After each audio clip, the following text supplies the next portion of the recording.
시간에 같이 은혜 받으실 하나님의 말씀은 요엘서 1장 10절에서 12절 말씀입니다. 구약성경 요엘 1장에서 1장 10절에서 12절까지 말씀 우리 다 같이 봉독하겠습니다. 밭이 황무하고 토지가 마르니 곡식이 떨어지며 새 포도주가 말랐고 기름이 다하였도다. 농부들아 너희는 부끄러워할지어다. 포도원을 가꾸는 자들아 곡할지어다. 이는 밀과 보리 때문이라. 밭의 소산이 다 없어졌음이로다. 포도나무가 시들었고 무화과 나무가 말랐으며 석류나무와 대추나무와 사과나무와 밭의 모든 나무가 다 시들었으니 이러므로 사람의 즐거움이 말랐도다. 아멘. 오늘 본문 말씀을 가지고 참된 즐거움 이와 같은 제목으로 같이 은혜 말씀 나누도록 하겠습니다. 본문 말씀을 보니까 곡식도 없고 열매도 없고 포도주도 없고 기름도 없고 그래서 사람의 기쁨도 없다고 얘기를 하고 있습니다. 그런데 제목은 참된 즐거움입니다. 없는데 있는 것 같은 제목을 달았죠. 우리가 내년도도 같이 해야 될 새벽마다 해야 되고 또 우리가 계속해서 해야 될 큐티 365 감사 큐티 365 제가 들고 나왔습니다. 오늘 올해 건데요. 이 날짜에 맞춰서 하게 되는데 오늘도 이 내용들 속에서 같이 교훈을 얻기를 원하고 또 여러분들이 이 말씀들을 오늘도 묵상하면서 다양하게 부딪혀오는 하나님의 은혜들을 함께 경험할 수 있는 모두 되기를 주님의 이름으로 부탁을 드립니다. 요엘서에서 말하고 있는 이 본문의 바탕은요, 배경은 이렇습니다. 하나님 앞에 심판을 받고 있는 중이거든요. 그래서 메뚜기가 와서 모든 작물들을 다 쓸어가고 또 가뭄과 기근을 통해서 아무것도 가질 수 없는 그런 상황을 심판으로 받고 있는 그런 상황입니다. 그럼에도 불구하고 그 심판 중에 임재하시고 함께 하시는 하나님이 우리와 함께하고 있다는 것이 또한 우리들 가운데 소망이요 힘이 되기를 주님의 이름으로 부탁을 드립니다. 오늘 이 없는 것 속에서 있는 것 같은 이 본문을 보면서 우리가 두 가지 단서를 가지고 하나님을 찾아보기를 원하고 그 하나님의 은혜를 우리가 같이 경험하기를 원하는데요. 하나는 토지라는 말입니다. 이 토지는 흙으로 번역되어 있는 성경도 있는데 흙이 히브리어로 아다마라고 되어 있습니다. 아다마. 여러분, 하나님께서 흙을 빚어서 처음으로 만든 사람의 이름이 뭔가요? 아담이죠. 연관이 있어 보이지 않습니까? 흙이 히브리어로 아다마인데 사람의 이름을 아담으로 지었습니다. 흙으로부터 와서 흙으로 가고 흙과 연관되어 있는 사람. 그리고 하나님께서 창세기 2장에 보면 에덴에 사람을 두시고 사람으로 하여금 아담으로 하여금 그 에덴을 지키기도 하시고 경작하게도 하셨다라고 나옵니다. 그 사람은요, 흙에 대해서, 토지에 대해서, 경작에 대해서 진심입니다. 그리고 뼛속까지 그것을 챙기고 가꾸는 사명처럼 몸에 배어있는 것이 이런 바탕이 하나가 있습니다. 또 하나는 무엇이냐면요, 황무하다라는 뜻이에요. 황무하다.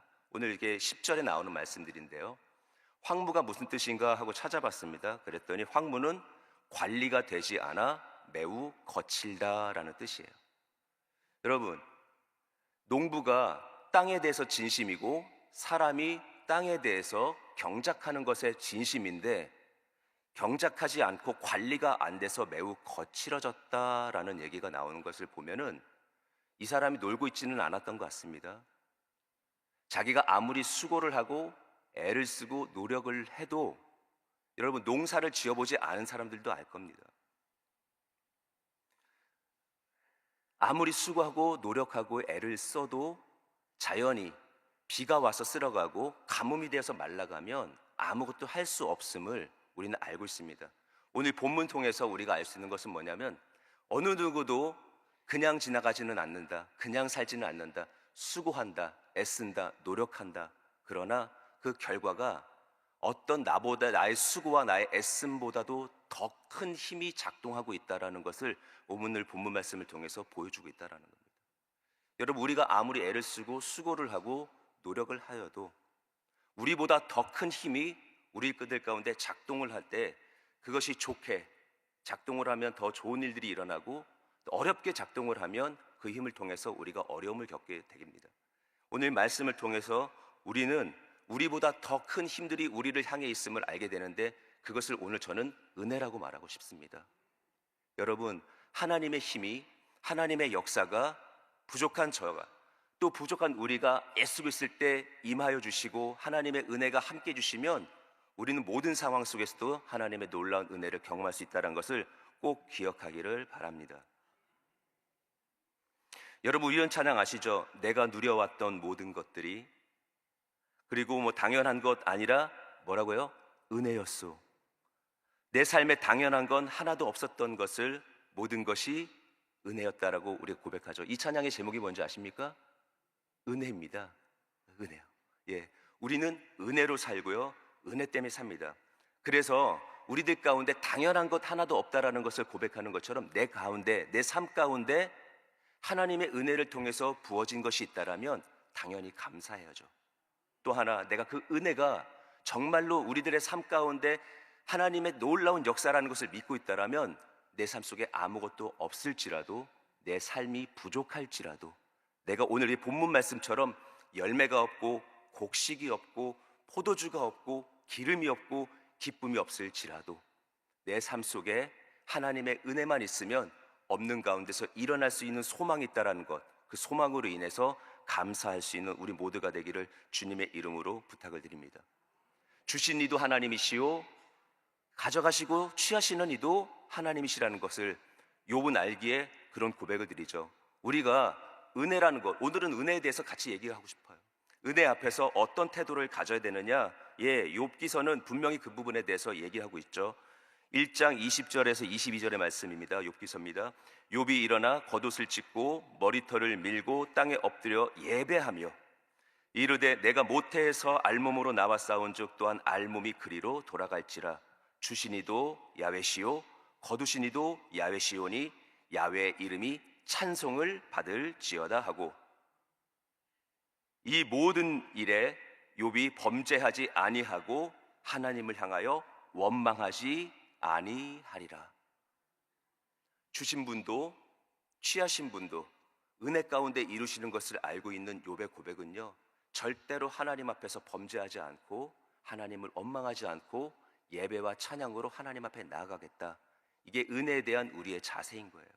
오늘 나의 있음을 통해서 감사도 하지만 나의 없음 속에서도 감사하면서 소망의 하나님을 붙잡고 그 소망의 하나님 부어주시는 은혜로 충만함을 경험할 수 있는 우리 모두가 되기를 주님의 이름으로 축원을 드립니다.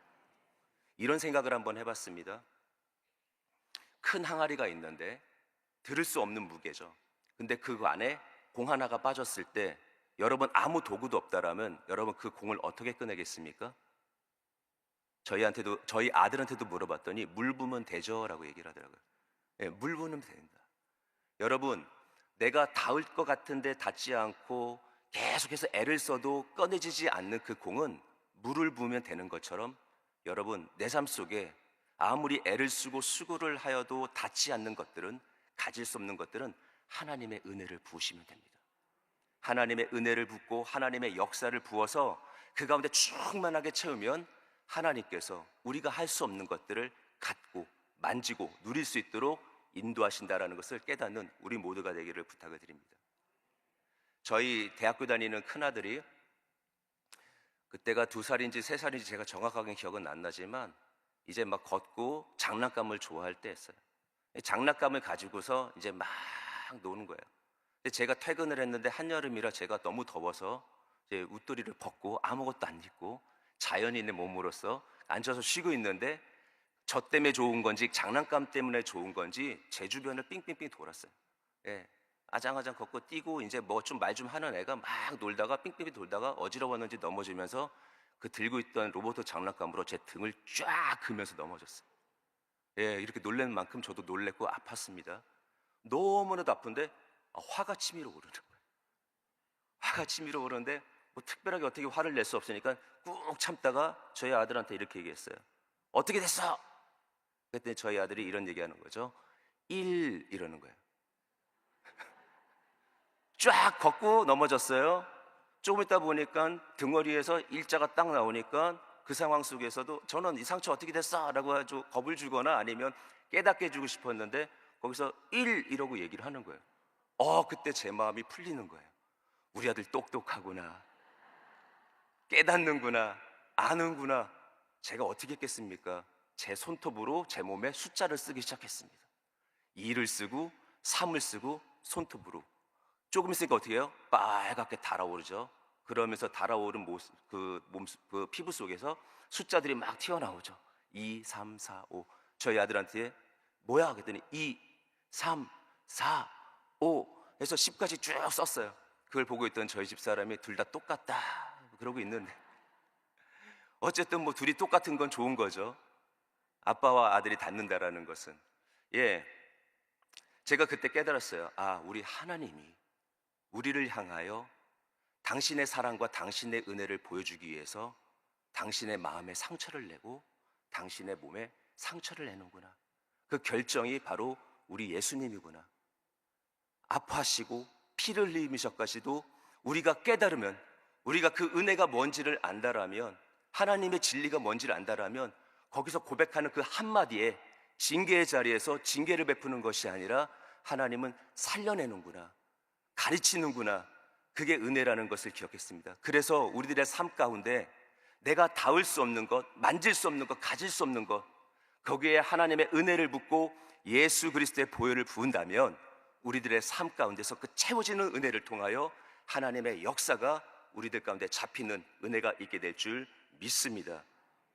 그래서 우리가 피 흘리시는 우리 하나님, 상처를 받으시는 때 우리를 사랑하시는 하나님 앞에서 어떻게 해야 되느냐? 그 은혜에 대해서 우리가 어떻게 해야 되느냐? 아무것도 없지만 그 은혜를 믿는 자로서 어떻게 해야 되느냐? 절규하며 부르짖고 생명을 다하여 목숨을 다하고 뜻을 다해서 하나님을 사랑하고 그 은혜를 갈망하야죠.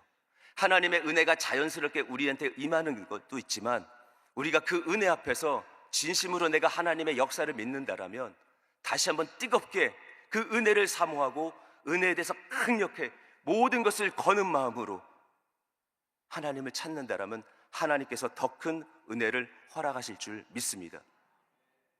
제가 오늘 새벽 준비하기 위해서 몇 주 전부터 준비를 했습니다. 아침에 준비해서 나오는 것들은 쉬워요. 일어나서 씻으면 되고요, 빗질하면 되고요, 면도하면 되고요, 로션 하나 바르면 되고요, 넥타이 똑바로 하나 매면 돼요. 그런 준비들은 그 자리에서 하면 됩니다. 근데 아무리 준비해도 잘 안 되는 게 있어요. 설교 준비죠. 왜요? 글씨를 가지고 하는 것이 아니라 영성을 가지고 해야 되는데 그 영성의 준비만큼은 쉽지 않더라고요. 매달려야죠. 하나님 앞에, 하나님, 이 말씀이 저한테 먼저 은혜가 되기를 원하고 이 말씀이 깨달아졌으면 좋겠습니다 하는데 쉽게 깨달아지나요? 매달려야죠. 매달릴 때 그래도 차오르는 게 없어요. 찬양을 들었어요. 찬양을 들으면서 계속해서 그냥 찬양 속에서 임재하시는 하나님을 경험하면서 설교 준비를 하는데 하나님이 주셨던 하나님 찬양이 제 마음속에서 뜨겁게 차오르는데 이 안에서 막 절규가, 하나님 안에서 막 목 놓아 그 찬양을 부르고 싶은데 집에서 그렇게 할 수가 없는 거예요. 그래서 나지막한 소리로 따라 부르면서 이 찬양 좀 목소리 크게 터져 나올 것 같은 그 목소리로 하나님 좀 찬양했으면 좋겠다. 정말 이 안에서 그 터져 나오는 그 감격을 가지고 하나님 앞에서 그 찬양 하나 있으면 좋겠다 라는 그 마음을 가지고서 설교 준비를 했어요. 그런데요, 그저께 교역자 수련회 때 찬양팀 하나가 오셔서 찬양을 부르는데 그 찬양 중에서 제가 그렇게 목 놓아 부르고 싶었던 그 찬양을 불러줬어요. 근데 그 찬양팀이 그 찬양을 만든 팀이에요. 그래서 그 찬양을 부르는데 정말 이 안에서 터져날 것 같았어요. 이 안에서 막 정말 하나님을 경험하고 하나님의 임재가 막 느껴지면서 눈물이 쏟아져 나올 것 같았어요. 저를 막 건드렸던 그 찬양은 이런 찬양이에요. 말씀 앞에서라는 찬양인데요, 후반절에 이렇게 되어 있습니다. 하나님 말씀에 두려워 떠는 자, 그 말씀에 생명을 거는 자, 한 사람 찾으시는 주님의 약속을 믿어 하나님의 말씀에 운명을 거는 자, 순종하며 주 따라가는 자, 영원한 하나님의 나라 이뤄갈 주의 교회여 일어나라. 이 찬양을 부르면서 생명을 거는 자, 하나님 말씀에 생명을 걸고 하나님 말씀에 운명을 거는 자, 정말 그러고 싶었어요. 이 찬양을 불러주는데 같이 부르면서 막 절규하는 마음과 터져나온 심령으로 막 찬양을 부르는데 울음이 쏟아져 나오거든요.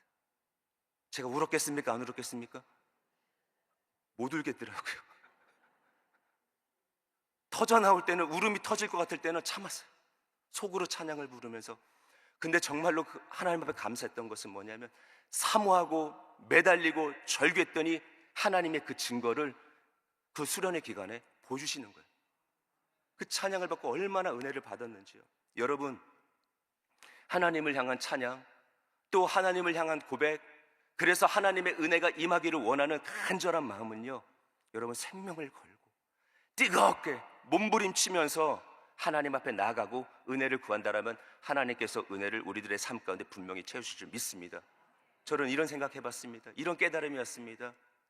제단 위에 하나님을 향한 번제를 드릴 때 그 제물들을 다 각을 뜨는데 마디마다 끊어서 다 각을 떠서 제단의 불 위에 던졌을 때 그 불이 모든 것을 온전하게 태우기 위해서 하나하나 스며드는 것처럼, 여러분, 하나님의 은혜는 오늘도 우리들의 삶 가운데 하나하나 스며들고 있다는 것을 꼭 기억하는 우리 모두가 되기를 주님의 이름으로 축원을 드립니다. 하나님의 은혜가 내 삶의 한 구석구석 채워지기를 원하고, 불사르기를 원하고, 주의 보혈이 채워지기를 원하고, 그런 뜨거움과 그런 강력함 속에서 내가 하나님의 은혜를 가지고 오늘도 살아나기를 원하는데, 하나님, 내 손에 닿지 않는 것뿐만 아니라 내가 이룰 수 없는, 내가 바라볼 수조차도 없었던 그 영역 속에 하나님의 은혜가 강력하게 임하기를 원합니다. 그 사모함으로 하나님 앞에 엎드린다라면 오늘도 하나님의 불이, 하나님의 은혜의 불이, 하나님의 온전케 하시는 하나님의 능력의 불이, 그리고 예수님의 피가, 예수님의 보혈이 우리들 가운데 은혜가 되어서 채워질 때 우리들의 삶 가운데 놀라운 역사가 일어나게 될 줄 믿습니다. 그래서 오늘 요엘서 2장 12절에서 14절은 이렇게 고백하고 이렇게 우리들 가운데 선포합니다. 같이 한번 읽었으면 좋겠습니다. 요엘 2장 12절에서 14절 말씀 다 같이 봉독하겠습니다. 야훼의 말씀에 너희는 이제라도 금식하고 울며 애통하고 마음을 다하여 내게로 돌아오라 하셨나니, 너희는 옷을 찢지 말고 마음을 찢고 너의 하나님 야훼께로 돌아올지어다. 그는 은혜로우시며 자비로우시며 노하기를 더디하시며 인애가 크시사 뜻을 돌이켜 재앙을 내리지 아니하시나니, 주께서 혹시 마음과 뜻을 돌이키시고 그 뒤에 복을 내리사 너의 하나님 야훼께 소제와 전제를 드리게 하지 아니하실는지 누가 알겠느냐. 하나님 앞에서 애통해하며 금식하고 목숨을 걸고 마음을 다하고 뜻을 다해서 하나님을 찾고, 내 옷을 찢는 것이 아니라 심령을 찢는 그 마음으로 하나님 앞에 엎드린다면 하나님께서 오늘도 우리들 가운데 임재하여 주시고, 우리로 하여금 다양한 감사의 제목과 또 감사의 제물을 드릴 수 있는 하나님이 기뻐 받으시는 제사를 마련하여 하나님께서 함께 하신다라는 거. 여러분, 없지만, 오늘 본문의 말씀처럼 아무것도 없지만, 그러나 하나하나를 찾아가면서 하나님의 은혜를 구한다라면 하나님의 강력한 역사가 오늘도 우리들의 삶 가운데 또 하나의 강력한 은혜와 체험이 될 줄 믿습니다. 여러분, 오늘 본문은 아무것도 없어서 사람의 즐거움도 없다라고 얘기합니다. 그러나 하나님의 은혜를 믿고 하나님의 역사를 믿고 하나님의 그 능력 안에 거하는 자는 그 고백이 바뀌어가겠죠. 시편 4편 7절의 말씀입니다. 주께서 내 마음에 두신 기쁨은 그들의 곡식과 새 포도주가 풍성할 때보다 더하니이다. 예, 이제는 곡식이 있어서 좋지만 하나 깨달았습니다. 곡식보다 더 큰 기쁨이 있구나. 하나님의 은혜이구나. 하나님의 역사이구나. 그것을 붙잡고 사는 그 즐거움이 진짜 즐거움이고 온전한 참된 즐거움이구나 고백하게 되는 거죠. 그래서 하박국 3장 17절에서 18절의 말씀도 그렇게 고백할 수 있는 거죠. 우리 다 같이 한번 고백해 볼까요? 하박국 3장 17절에서 18절 말씀. 비록 무화과 나무가 무성하지 못하며 포도나무에 열매가 없으며 감람나무에 소출이 없으며 밭에 먹을 것이 없으며 우리의 양이 없으며 외양간에 소가 없을지라도 나는 야훼로 말미암아 즐거워하며 나의 구원의 하나님으로 말미암아 기뻐하리로다. 아멘. 오늘 본문에서는 아무것도 없어서 사람의 기쁨이 없다고 했지만 허락하신 하나님의 능력 안에서 그 은혜들을 체험하고 그 은혜를 주시는 하나님을 기뻐하고 또 때로는 아무것도 없을지라도 소망의 하나님만 붙들린다라면 그 하나님으로 인해서 우리들 가운데 큰 은혜가 부어지고 우리가 승리할 수 있다는 것, 오늘의 하박국의 고백처럼 또 하나의 우리의 진정한 고백이 되기를 주님의 이름으로 축원을 드립니다. 우리는 은혜 없으면 살 수 없다고 찬양도 드리고 고백도 합니다. 오늘도 그 은혜가 어떤 것인지 경험하여 여러분들의 있는 터전에서 있는 것으로 한 번 더 감사해보고 또 여러분들의 없는 것이 있다면 없는 가운데서 주님의 은혜를 믿으면서 오늘도 나아간다면 하나님의 은혜가 우리들 가운데 강력하게 체험되는 역사가 있게 될 줄 믿습니다. 믿으십니까?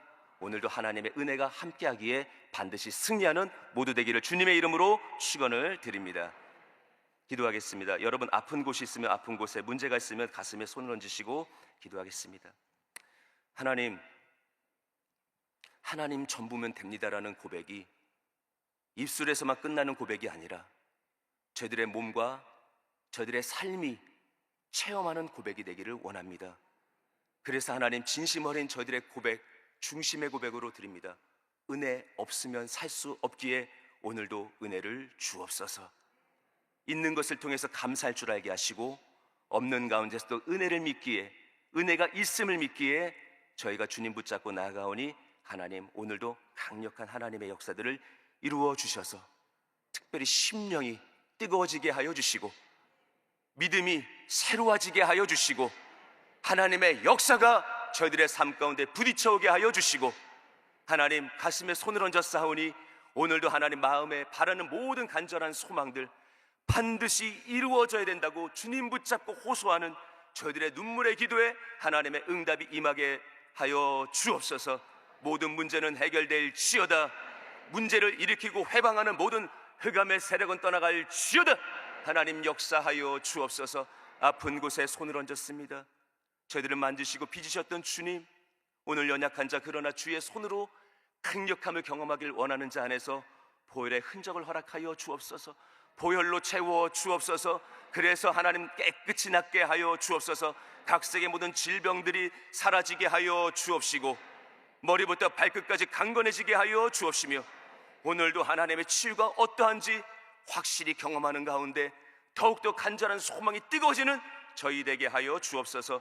귀한 예물을 주님께 드리는 자 손길을 하나님 축복하여 주옵시고 하나님의 역사가 어떻게 일어나며 하나님의 물질이 이 나라 가운데 하나님의 나라 가운데 어떻게 통용되는지 하나님 증인으로 저희들을 세워 주옵시며 다양한 환경을 통해서 하나님의 나라가 이루어져감을 볼 수 있도록 하나님 들어진 자 위에 하나님의 강력함을 부어 주옵소서. 모든 역사, 모든 은혜 저희들 가운데 이루심을 믿사오며 예수님의 이름으로 간절히 축복하며 기도드리옵나이다. 아멘. 하늘에 계신 우리 아버지여, 이름이 거룩히 여김을 받으시오며 나라가 임하시오며 뜻이 하늘에서 이루어진 것 같이 땅에서도 이루어지이다. 오늘 우리에게 일용할 양식을 주시옵고 우리가 우리에게 죄 지은 자를 사하여 준 것 같이 우리 죄를 사하여 주시옵고 우리를 시험에 들게 하지 마시옵고 다만 악에서 구하시옵소서. 나라와 권세와 영광이 아버지께 영원히 있사옵나이다. 아멘.